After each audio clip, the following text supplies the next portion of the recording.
In 1988, Michael Jackson paid $19.5 million for a ranch in California.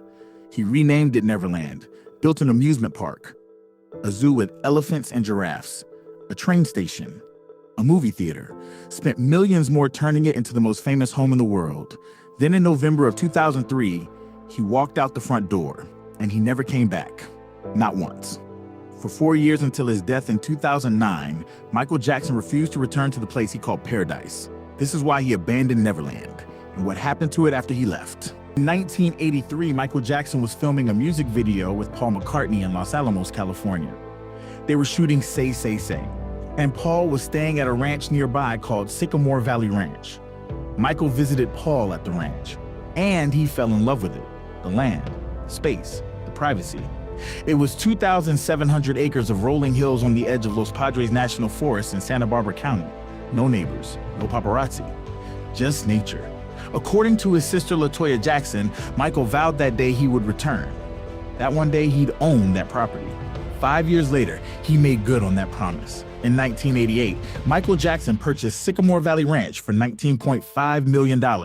He was 29 years old, and he renamed it after the fantasy island in Peter Pan, the place where children never grow up, Neverland. Michael Jackson didn't just buy a ranch. He built a world. He installed 2 railroads. One was 3 feet narrow gauge called the Neverland Valley Railroad with a steam locomotive named Catherine after his mother. The other was 2 feet narrow gauge with a locomotive called C.P. Huntington. He built a Ferris wheel, a carousel, a zipper ride, an octopus, a pirate ship, a wave swinger, a super slide, a roller coaster, bumper cars, an amusement arcade, everything you'd find at Disneyland right in his backyard. He built a 50-seat movie theater with a stage, a petting zoo, a full zoo with elephants, giraffes, orangutans, and his famous chimpanzee Bubbles. He created a 4-acre lake with a fountain that sprayed water like a geyser, a floral clock, artistic garden statues, a swimming pool with a pool cabana, a basketball court, a tennis court. The main house was 12,000 square feet. 6 bedrooms, French Normandy style. The master suite was 2 stories with a fireplace in the sitting room, 2 large bathrooms, and cedar walk-in closets. One of the closets concealed a secret safe room for security. There were 3 guest houses, a train depot, 22 structures total across 2,700 acres. At its peak, Neverland Ranch employed 150 people, gardeners, zookeepers, ride operators, chefs, security, housekeepers. It cost between $5 and $10 million per year just to maintain. But Michael didn't build Neverland for himself.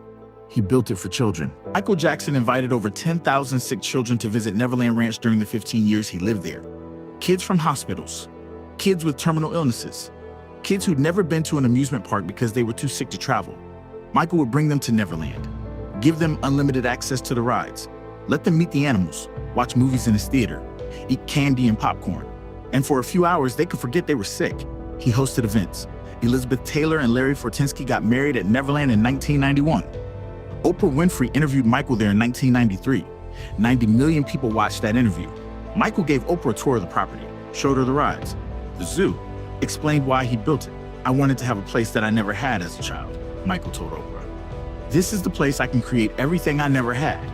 In 1995, Michael and his then wife, Lisa Marie Presley, hosted children from around the world for a 3-day World Children's Congress as part of the 50th anniversary celebration of the United Nations.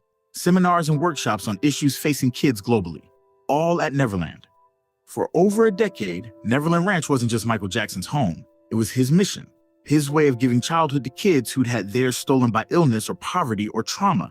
And then everything changed. On November 18th, 2003, 70 police officers executed a search warrant at Neverland Ranch. They arrived with a battering ram. They searched every building on the property. Michael Jackson wasn't there. He was in Las Vegas filming a music video. The search was connected to allegations that Michael had molested a 13-year-old boy. The case became People v. Jackson. The trial lasted from January to June of 2005. Michael was charged with multiple counts. The media descended on Santa Barbara County. Cameras surrounded the courthouse. Helicopters flew over Neverland daily. Michael was acquitted on all charges, every single one, not guilty. The jury deliberated and found no evidence to support the accusations, but the damage was done. Michael Jackson vowed he would never return to Neverland Ranch. In his own words, he no longer considered it a home, the place where he brought sick children to smile, the place where he tried to preserve childhood innocence, the place he'd spent over $35 million building. It was ruined for him forever. He left in November of 2003. He never went back. For the next 6 years, until his death in June of 2009, Michael Jackson stayed away from Neverland. After Michael left, Neverland Ranch began to decay. The main house was closed as a cost-cutting measure. Michael was living in Bahrain at the hospitality of Sheikh Abdullah, then Ireland, then Los Angeles. Everywhere except the home he'd spent 15 years building. The animals were removed from the zoo. The ride stopped running. The staff was reduced to a skeleton crew. Weeds grew through the train tracks. The famous floral Neverland sign at the entrance became overgrown and unkept. In 2007, foreclosure proceedings were filed against Neverland Ranch. Michael owed $24 million. On March 19, 2008, a public auction was scheduled unless he paid off the loan. On March 13, 2008, Michael's lawyer announced that a private agreement had been reached with Fortress Investment to save Michael's ownership of the ranch. On May 12, 2008, Colony Capital, an investment company run by billionaire Tom Barrack, purchased the loan and became co-owner. Michael Jackson no longer had full control of Neverland, and he still wouldn't go back. On June 25, 2009, Michael Jackson died. He was 50 years old. Acute propofol intoxication administered by Dr. Conrad Murray. The world mourned. And Neverland Ranch, the place Michael had abandoned 6 years earlier, became a symbol. Fans gathered outside the gates. They left flowers, teddy bears, notes, candles. They played his music on portable speakers. But the estate made a decision. Neverland Ranch would not become Graceland. It would not be a museum. It would not be open to the public. In May of 2015, Neverland Ranch was renamed Sycamore Valley Ranch. The Jackson name was erased. And it was put up for sale with an asking price of $100 million.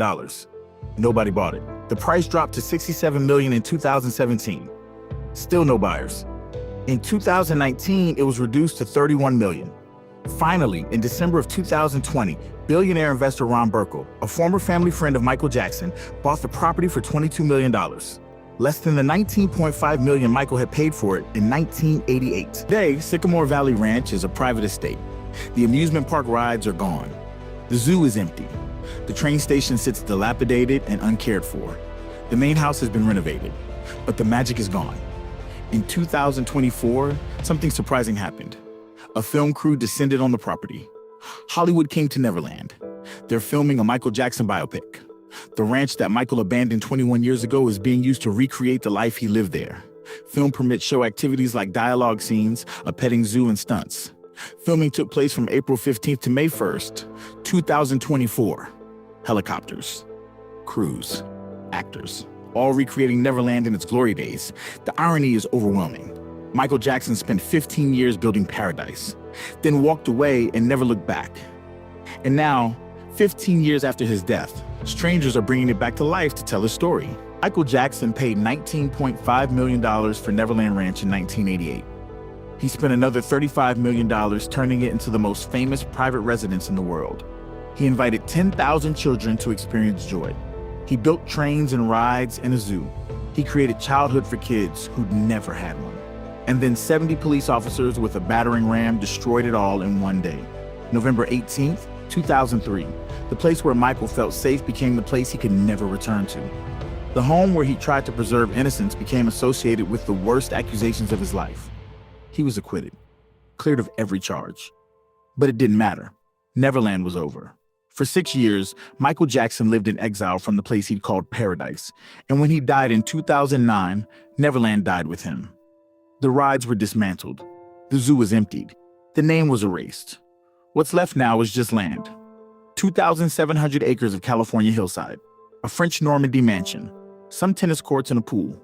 No magic. No music. No laughter. Michael Jackson abandoned Neverland because staying would have killed him, and leaving broke his heart. If you want to hear more untold stories about the legends who changed music history, like and subscribe to King of Rock and Roll. Stay tuned for more content.